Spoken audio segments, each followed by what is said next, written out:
Assalamu alaikum. How are you doing today? I'm very well. Yourself? All good, alhamdulillah. It's great to have you join the show at the Ummah Tech Summit. I would like to discover your journey. Sure. Being a leader in technology must be a great role to play, but who is Abdul Kader Baba behind the scenes? Okay. So I'm a behind the scenes. I am a person that is very passionate about what I do. I enjoy sports. I enjoy the better things of doing things to the best of my ability. I'm not a perfectionist, but in my career and what I try to do the best I can. Behind technology, simple meanings that I love travel. I love the finest things in life. With my wife, I'm married. So she's in the medical field. Okay. So based on that, I've learned a lot around giving back. She's part of the medical team for Gift of the Givers as well with Imtiaz. So giving back purpose in my field is very important to me. I'm passionate about it. There's a lot of things that we have to do within the technology field in our industry. We have to give back to South Africa. And I think it's up to us to build South Africa and make it the best country in the world, but also to address some of the challenges. And I think for me, as a leader in my field, I think it's important to understand where you can contribute, what is important, and how you can use technology to enable both community and the country. But obviously, you need to look at what are the challenges, what can technology do, what purpose does it have, how does it enable, from a simple mobile app to a fully fledged system. And obviously with AI coming very fast, we need to be cognizant about the enablement and what it can do in terms of community and in terms of individual life. How does AI make life easier for you? So that's what I love. Sports. I'm a cricket fan. I enjoy watching sports. Rugby, a big Springbok supporter. I love traveling to sports events, and I think that's going to World Cups and so forth. That's for me. I try to do that every 2 years, and I try to be part of the community, but also be part of communities. Actually, NPOs that's actually assisting, for the wealthment of the country and for the community. And is this something you always saw yourself doing, or what was your dream job growing up? I think my dream job, it's funny enough because most of my family and my mom always wanted me to become a lawyer or a doctor, and the doctor was always on my cards, and my parents wanted me to come. And funny enough, I married a gynecologist, and when I got into the stage of my career, I looked at what's the value of the career. What is it bringing? So funny enough, I changed my decision because I wasn't the person that want to become a doctor because of the blood, and that's not me, trauma. No. So the other option was a pharmacist. So what happened with me was I've applied for pharmacy, and I got accepted by a university. And what really happened was I interviewed a few pharmacists, and I was like, okay, what do you do? I stand behind a counter and I give medication. I asked them, what car do you drive? And he says, no, I'm still driving my old car. So for me, that was not an exciting field. And eventually, technology was always part of my interest. It was a growing field when I started. And I think that the exciting part of not knowing technology and what it can do, and the unknown that it's growing so fast, intrigued me. I eventually then, my decision was really then to change my career. I then went into BCom, informatics. And I think that's where I really learned. What I actually did was I did BCom informatics, but I realized that on the course, they didn't have technical knowledge. It was all a business degree. So what I did immediately, I added computer science to my course as an extra subject. And that was actually a great thing that I'd done, because I could learn programming, understand how you build applications, and that intrigued me. So I started the career BCom. I finished my BCom informatics, did a little bit of, did a little bit of computer science, which is a program. Then I was fortunate enough to be recruited by Standard Bank. Okay. And they basically looked at me and they said, okay, no, you're going to move straight into the heart of the bank, which is enterprise architecture and strategy. And I did not know anything about architecture. If you look at all the graduates, they went to all the business units. I went into the heart of the bank where they build the systems. It's called Group IT Strategy and Architecture. For me there, I think that would actually push my career because I've learned so much, and the manager at that point in time pushed me in areas where you just push you in the deep end and tells you, please just swim and give me the output. And for me, that just pushed my career because I have an open mind in terms of certain things. If I don't know something, if I got a challenge, I look at it and I look at what is needed and I try to find a solution.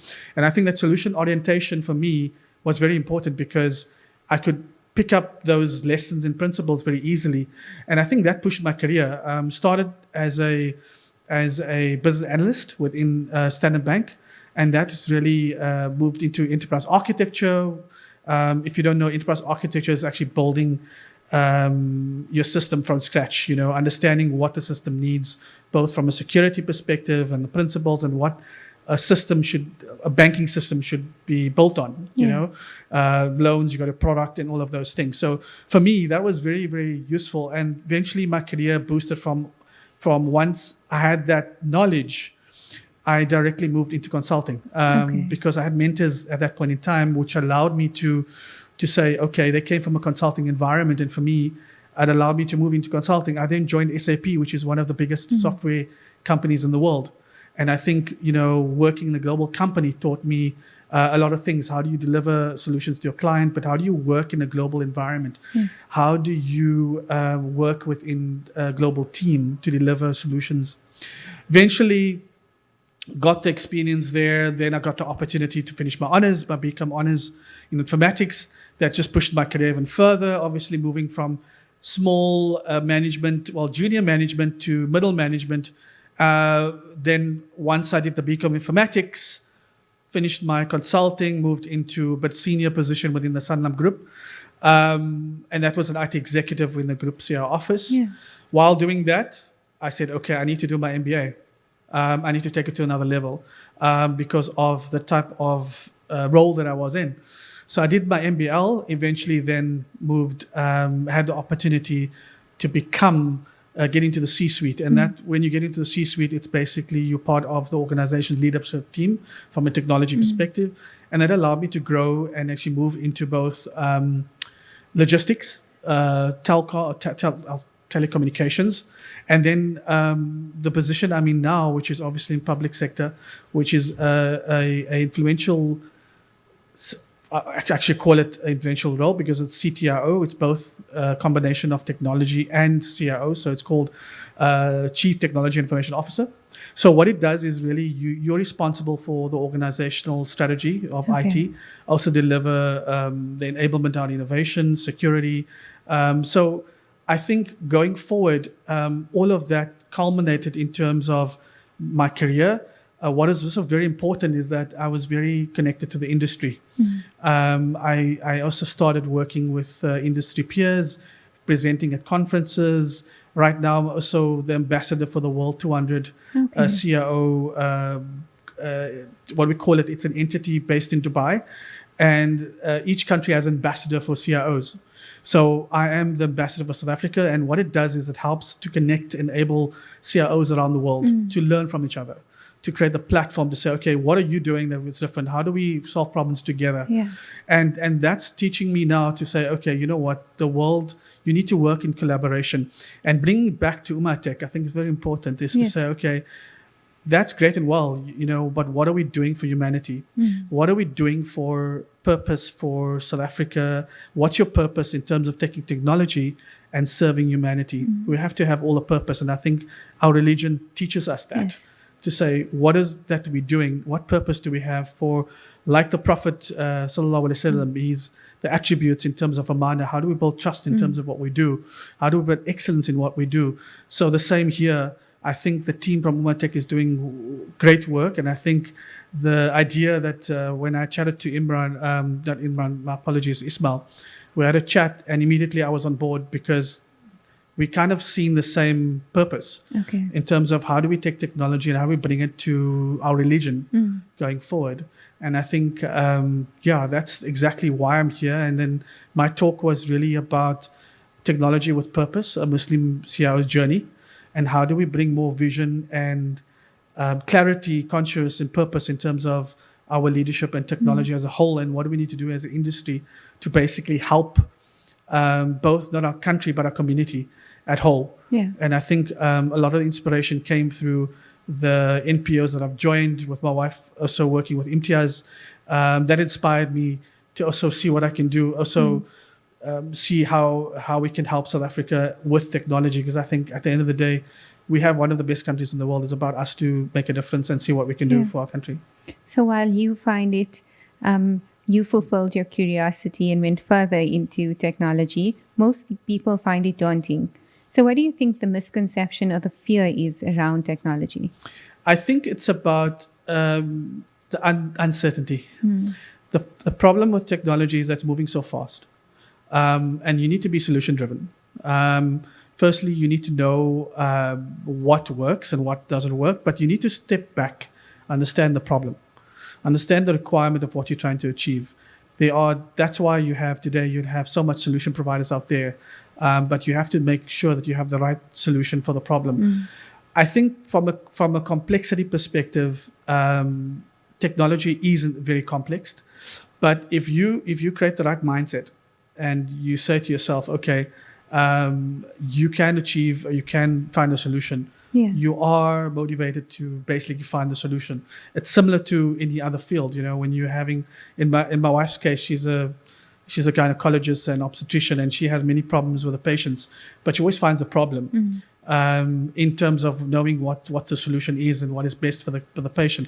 Same in technology. You need to make sure that you find the right solution, and you also need to be connected to understanding the solutions out there, because there's various solutions that can solve the problem. So you need to take one step back, look at the requirement, not be fearful, take the fear out of the equation, and try to see what is the positivity and what is the outcome, what is the end goal, and what are we trying to achieve. And I think the fear is really brought about because we're in an area of where security is now a big priority for South Africa. When I talk about security, I'm talking about making sure that our systems, applications are protected in terms of data.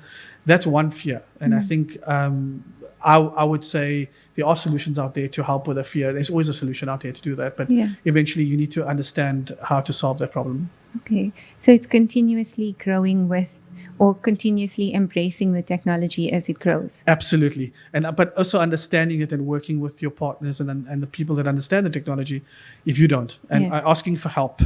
I think it's very important that you educate yourself. And ask for help when you need to ask for help, because sometimes the solution cannot be done by you only.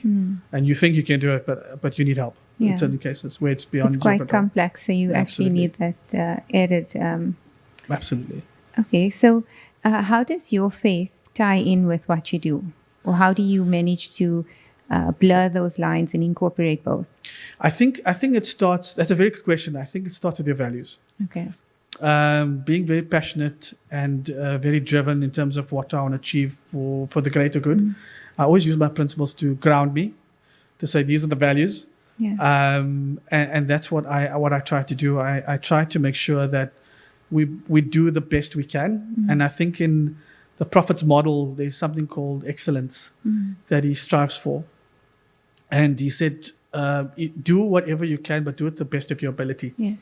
And I think if you take, and that's what I presented today, by the way, I've presented the comparison of Prophet's model in terms of Sallallahu Alaihi Wasallam with his properties versus what we do as CIOs. And there's basically similarities in terms of excellence, justice, trust, taqwa, and all of that applies. And if you apply that and make sure that you're grounded by those principles, I think it basically allows you to grow. It allows you to be firm, and it allows you to basically be more grounded by the Islamic principles, and that's where you can grow your faith.